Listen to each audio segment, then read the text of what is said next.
Whatculture. Steady! Protect the king! Huzzah! Yeah, the king. You hear that? The king. Edinburgh. When it's your hometown, it's easy to take for granted, but the truth is, Edinburgh is known all over the world as one of the most beautiful cities in existence. And when WCPW comes to Edinburgh on Sunday 29th of January, you're going to want to know all the best tourist spots and get some of that local knowledge as well. So, from a local's point of view, here are the 10 best things about the city of Edinburgh. In at number 10, it's the Botanic Gardens. Established in 1670 and just 1 mile east of the city centre, the Botanic Gardens cover 70 square acres of nature's finest specimens. It's a scientific centre for the study of plants and their diversification, and the cool thing is they've decided to open up this wealth of knowledge to the public because this attraction is absolutely free, so it's become a favourite place for the local hero to relax and think about the week ahead.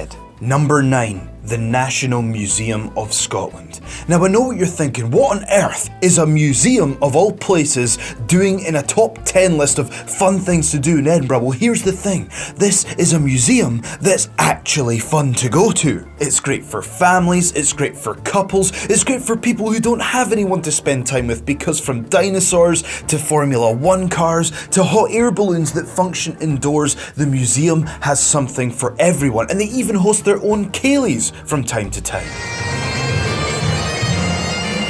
Not really museum-y though, is it? This museum is known for having a wide variety of exhibitions, from Dolly the Sheep's stuffed body all the way to a collection of Elton John's elaborate suits. And the great thing about the museum is, again, as with the Botanic Gardens, it's free entry. Well, donations are encouraged, but technically it's free. And just for the record, the local hero always pays a hefty sum. In at number 8, it's Hogmanay.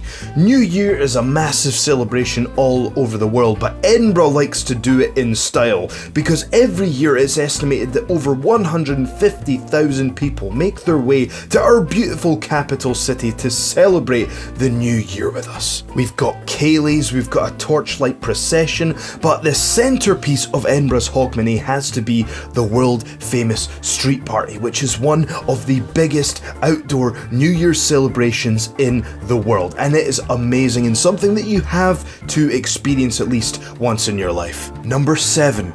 The football. You know, the local hero isn't the biggest fan of football, but he does understand that Edinburgh is home to some of the finest football in Scotland, and also some lesser known regional teams. Relax, don't touch the dislike button yet, I'm only joking, but you need to know that the Hibs-Hearts rivalry dates back well over 100 years, because the first clash between the two teams took place on Christmas Day 1875, and the feud has shown no signs of slowing down. But you know what the great thing is, whether you're a highbie or a jambo, it's all in good fun. In at number 6, it's the food. You know, we know that you've heard all about the Michelin star restaurants and the £100 a head experiences that you can get in Edinburgh, but if you're anything like the local hero who is a man of the people, you'll want to stuff your face for under £10, so do not worry, Edinburgh can satisfy that need. So let's run through a few of the local hero's favourites, one of which being Sombrero, the Mexican place next to Haymarket Station, and these guys, they offer to give you burritos that are as big as your head, and it turns out they do not disappoint. It's great tasting food, massive portions, and it's value for money. Now let's move on to Cafe Picante. Cafe Picante is located right at the top of Broughton Street, and when it's 3 AM, you're starving, you need a chippy, these guys are the people that you come to. Cafe Picante is the undisputed champion of all chippies in Edinburgh, and they in fact hold the world record for the most portion of chips wrapped in a single minute. And not only that, they have DJs playing regularly, and they have photos of all their customers on the wall to make you really feel like you're part of the place. It's not just the food, it's the atmosphere. And if atmosphere is important to you, well, there's one more place that you need to try, and that is Wings. Wings is a favourite of the local hero because, well, it does exactly what it says in the tin. It serves wings, chicken wings, and lots of them. They provide a bucket so you can throw in the bones and feel like a true carnivore. You can also attempt to go on the Wall of Flame by being one of their spice challenges if you're particularly daring, but overall, if beer, chicken wings and N64 is your thing, then this is the place to be. In at number 5, it's the castle. Now the castle is special because how many people, how many cities can claim that they've got a fortress in the centre of town overlooking the entire city? Well, we can. The people of Edinburgh can. But there's just one little problem with that, and that's if any one of the people of Edinburgh want to look inside the castle and visit, well guess what? You need to pay £16.50, which is completely unreasonable, and out of sheer principle, we refuse to pay it. So, instead of showing you inside the castle, here's us recreating the shot from Bad Boys 2 outside the front door.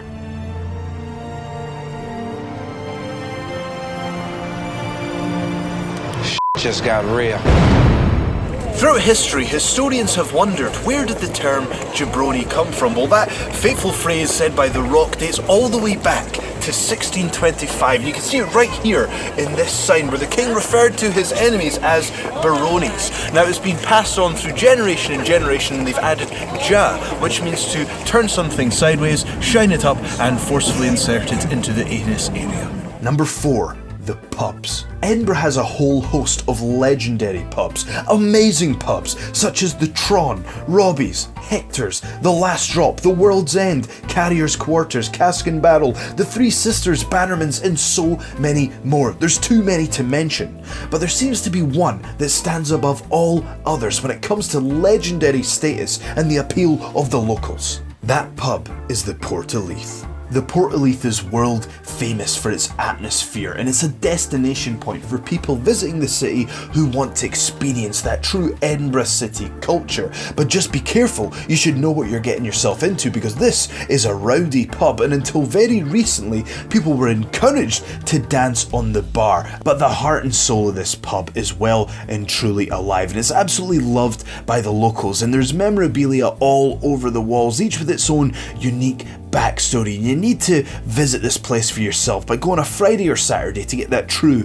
Portaleith experience. Number 3. The architecture. Everything about Edinburgh's architecture makes a statement, and I think it's one of the things that makes Edinburgh one of the most beautiful cities in the world. One example of which is the Scott Monument, which is a Victorian Gothic monument to Scottish author Sir Walter Scott. And the great thing is it's right in the centre of town. It's right in the middle of Princes Street Gardens, so it can be enjoyed by everyone. Whether it's the medieval tenements of the Old Town or the ultra-controversial modern design of the Parliament, everything about Edinburgh's architecture makes a statement, and the buildings and sculptures are balanced perfectly with greenery in a way that I haven't really seen in any other cities quite to this degree. Number 2. Edinburgh's impact on culture. Let's start with the Fringe. The Fringe is the world's largest arts festival, which spans an entire month and features over 50,000 performances from talented artists and performers all over the world who are desperate to show what they've got. And specifically within the realms of comedy, Edinburgh's truly made its mark with the Stand Comedy Club, and the one in Edinburgh is the very first stand, and it's been credited with helping to launch the careers of comedians such as Fred Macaulay, Kevin Bridges, Des Clark, and even Frankie Boyle. And how could we forget Irvin Welsh's Trainspotting, as well as the Grand Theft Auto series, which is created just past the top of Leith Walk. But all of that, whilst great, is nothing compared to Edinburgh's contribution to professional wrestling in the form of the local hero himself. Before we get to our number 1, there's 3 honourable mentions, 3 honourable citizens that you need to know about, and they are as follows: the Silver Guy, Upside Down Bucket Guy, and my personal favourite, Crazy Braveheart Guy outside the front of the castle. And action!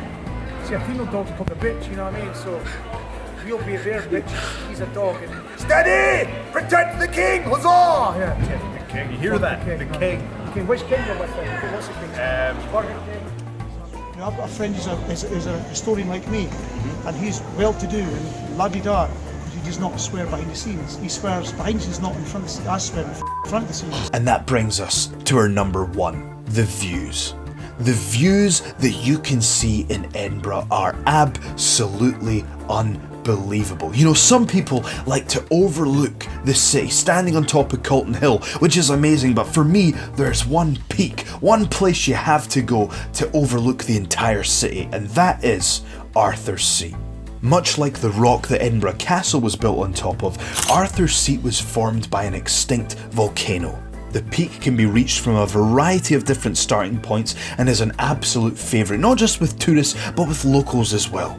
We loved Arthur's Seat so much that we used it for the setting to the Road to Angle documentary, and if you climb to the peak of Edinburgh's Arthur's Seat, you can see Meadowbank, which is the venue where you will be able to see Whatculture Pro Wrestling live on January 29th. We would love to have you there, but make sure you do all the things on this list so you can experience Edinburgh to the fullest. We've had so much fun making this video, and we really do hope that you can join us on January 29th at Meadowbank for WCPW Live. If you want to follow me on Twitter, please do. It's at Joe S. Hendry, and make sure in the comments to let us know what you think are the best things about Edinburgh. Also, make sure you like, share and subscribe. Thank you so much for watching, and we'll see you next time.